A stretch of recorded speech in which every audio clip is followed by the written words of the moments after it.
Sesi pertama kita sudah membahas tentang teknis, sekarang kita kembali sejenak membahas tentang konsep. Di mana kita review sedikit paparan yang kemarin disampaikan oleh Pak Rahyo mengenai pendekatan penilaian kualitas data, itu dibagi menjadi dua jenis data ya, yaitu data individu dan data agregat. Untuk hari ini saya akan berusaha memaparkan dan kita akan berdiskusi bersama, belajar bersama mengenai gambaran umum penilaian kualitas data individu. Nah, next. Nah, untuk outline dari gambaran umum penilaian kualitas data individu sendiri, di sini ada pertama tujuan penilaian kualitas data individu. Di sini kita akan membahas apa sih latar belakang dan tujuan dilakukannya penilaian kualitas data individu. Lalu kedua adalah komponen apa saja yang dibutuhkan. Dan ketiga, contoh sumber data transaksional bersifat individu atau item.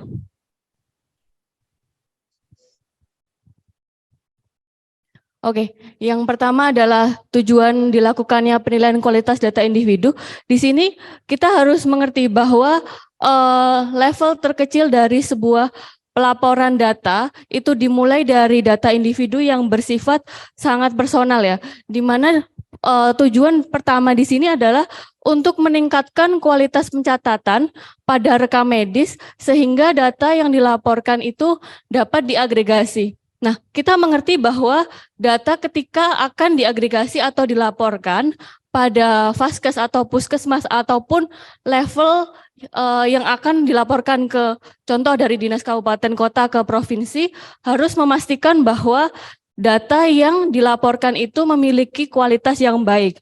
Sebelum data tersebut diagregasi, kita harus memastikan bahwa kualitas data individu atau rekam medisnya itu baik pula, sehingga dapat mengurangi error ataupun data-data yang tidak valid. Lalu yang kedua, masih yang di. Lalu yang kedua adalah analisis penilaian data individu tersebut itu dapat dijadikan parameter dalam proses pencatatan data individu pada puskesmas ataupun vaskes seperti itu. Jadi kan tadi dibahas di tujuan pertama bahwa kualitas pencatatan pada rekam medis itu sebagai tolak ukur untuk data tersebut dapat diagregasi ataupun dilaporkan. Nah, ketika data itu baik, maka vaskes atau puskesmas yang di mana level pengentrian data, pengumpulan data itu dapat dijadikan parameter apakah vaskes tersebut atau puskesmas tersebut memiliki kualitas yang baik dalam melakukan penilaian kualitas data individu ataupun mereview atau mengevaluasi dalam data rekam medisnya.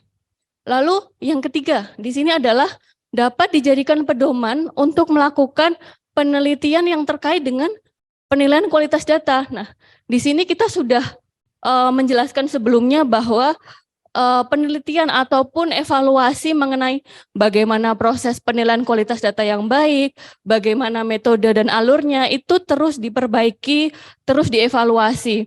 Sehingga pada level kualitas data individu, jika datanya baik dan berkualitas dapat dipercaya, maka ketika kita akan melakukan sebuah penelitian ataupun evaluasi program, itu kita lebih merasa, oh data ini oke, data ini aman untuk digunakan sebagai pedoman untuk pengambilan keputusan atau mengevaluasi program yang telah berjalan seperti itu.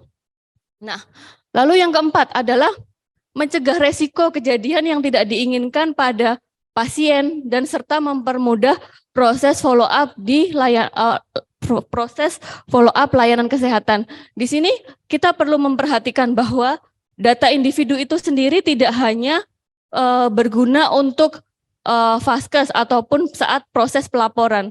Tapi kita harus mengerti bahwa data individu itu harus dapat berguna dan bermanfaat bagi individu itu sendiri, di mana ketika ada seorang pasien, contohnya saya berobat di puskesmas A ataupun di rumah sakit A, di situ data yang dimasukkan atau rekam medis yang dimasukkan itu memiliki nama yang benar atau NIK yang dimasukkan secara benar, ataupun yang lebih penting adalah diagnosis yang dimasukkan telah sesuai atau tidak.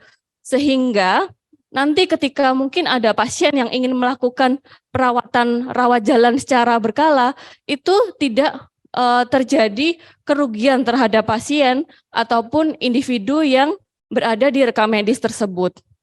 Nah, untuk tujuan yang nomor 5 ini masih terkait dengan yang nomor 4, di mana data yang baik, data yang lengkap itu akan mendukung kegiatan finansial, di mana ini terkait dengan klaim asuransi kesehatan, contohnya BPJS ataupun asuransi kesehatan swasta lainnya.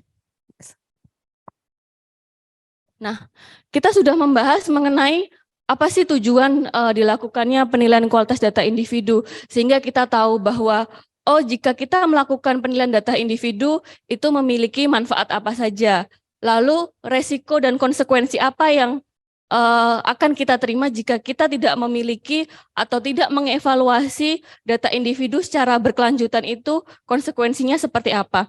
Nah, untuk melakukan sebuah evaluasi atau penilaian kualitas data individu yang baik, kita membutuhkan komponen atau mungkin hal-hal yang mendukung untuk penilaian kualitas data individu ini baik untuk dilakukan. Yang pertama adalah data individu itu sendiri yang didapat dari sistem data transaksional yang berasal dari sistem informasi kesehatan baik di Vaskes maupun di Dinas Kesehatan. Lalu yang kedua adalah SDM-nya, ketersediaan staf yang terlatih. Di sini penting untuk SDM kesehatan itu terlatih untuk melakukan penilaian kualitas data, di mana staf ataupun SDM yang terlatih ini memiliki definisi atau pandangan yang sama bahwa penilaian kualitas data itu penting dilakukan dan dievaluasi secara terus-menerus. Lalu yang ketiga adalah sistem yang digunakan. Tadi sudah data individunya baik, kualitasnya baik, stafnya juga sudah baik dan terlatih.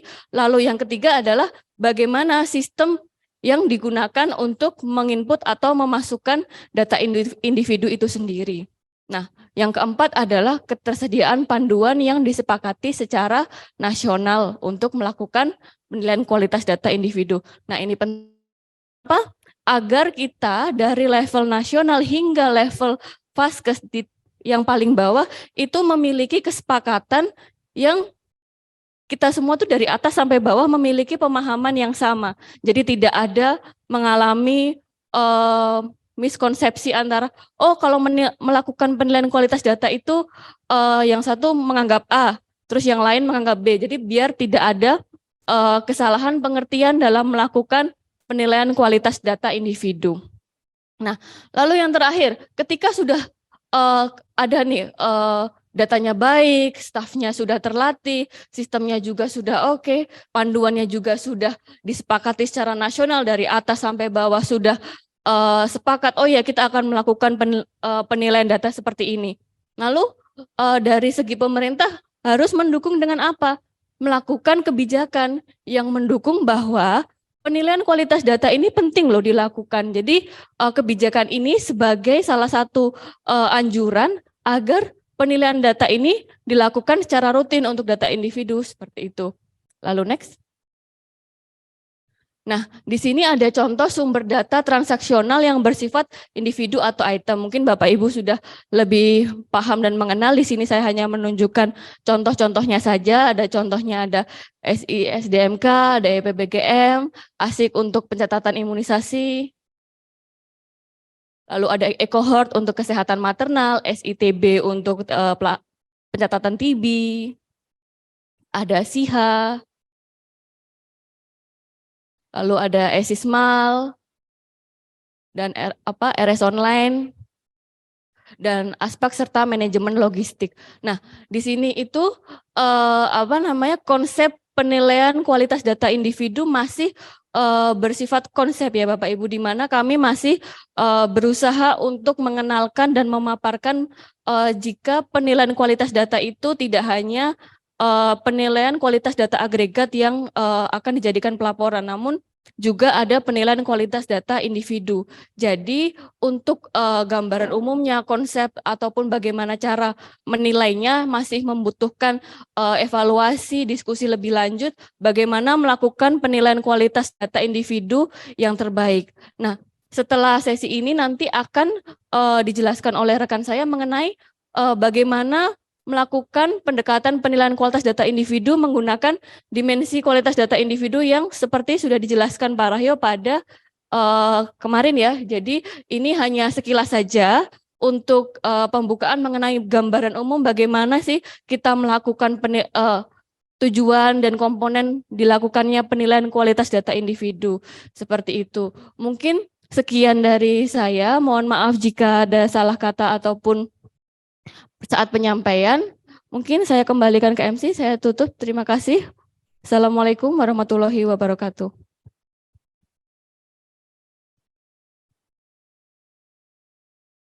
Bersifat pemaparan dan pendahuluan bisa dilihat di layar. Di sini mungkin bisa dipilih di penilaian kualitas data individu, diklik bagian gambaran umum penilaian kualitas data individu, nanti bisa di-scroll ke bawah. Nah, di situ nanti diklik kuis gambaran umum penilaian kualitas data individu. Sampai di sini sudah ada yang bisa mengakses atau ada yang kesulitan? Aman ya? Oh, ada yang belum? Mungkin bisa dibantu.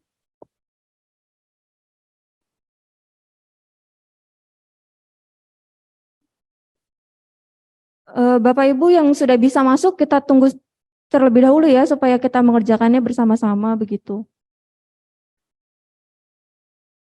Mungkin yang masih mengalami kesulitan untuk mengakses Iya. kuis bisa angkat tangan agar bisa dibantu. Yang masih belum bisa menampilkan bagian kuis. Iya, Bapak Ibu jika belum bisa mengakses kuis yang sekarang, kemungkinan ada beberapa hal. Yang pertama, baru saja join, baru saja mendaftar, kemudian belum ikut pretest dan ikut kuis dari materi sebelumnya. Jadi kami akan kembali untuk bisa mengakses subtopik yang sedang dipaparkan hari ini, pastikan kemarin atau pada pertemuan sebelumnya sudah mengerjakan kuis terlebih dahulu. Kemudian yang pasti diawali dengan pretest juga seperti itu. Monggo, mungkin dipastikan dulu kalau seandainya sudah melewati tahap-tahap tersebut, tapi ternyata masih belum bisa akses, mungkin bisa mengangkat tangannya. Nanti kami akan ke sana untuk memberikan panduan teknis. Ya, terima kasih.